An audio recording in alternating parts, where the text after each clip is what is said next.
Hey there, I just wanted to tell you quick three stories that I heard this morning while I was out collecting signatures to recall Scott Walker that I thought were pretty amazing. The first story was the woman that signed the petition was a Republican. She was a small business owner, and she actually voted for Scott Walker. She is one of the 64,000 people that Scott Walker just kicked off of health care, of Badger Care.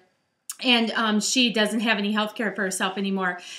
She also, I was talking to her how Scott Walker has consistently lost jobs in the private sector since he has become governor. And she said, I believe that because I just let one of my employees go earlier this week. And she said the reason she signed the petition was because she said that Scott Walker is growing his own power too much. She believes in small government, and she also didn't like the fact that he has these ads on during Packer games, and she knows that it's costing a lot of money, and she said she just doesn't trust him anymore. The second story that I heard today while I was out collecting signatures was a young family. He is a professor in the engineering department here at UW Stout in Menominee, and he just turned in his resignation in that middle of the school year. And he said that with the attacks on the UW system and public workers, and also between that and the fact that he has not got any sort of cost of living raise and the mandatory furloughs and the extra money that was taken out of his check, he can't support his family with this profession anymore. And so he's gone to get a private sector job for himself in Chicago. And he said, and while the benefits package was great here at Stout, the insurance, he said it's actually way better in the private sector job that he's going to in Chicago.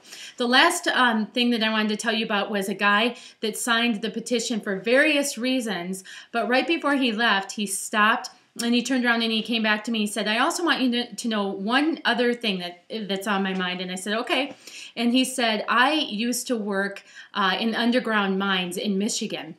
And he said, and I want you to know that I do support unions. And he said he supports them because he feels that they are his being alive today is the result of those unions. He said that his job was so dangerous.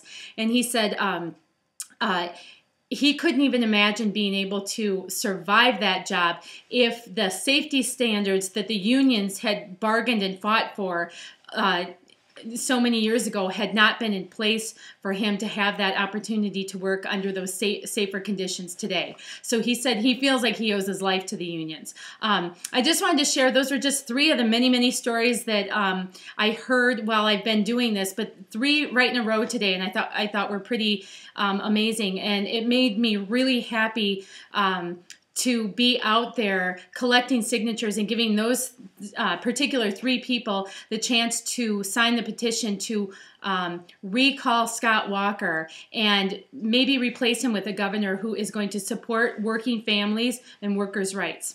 Thanks for listening, and think about signing the petition.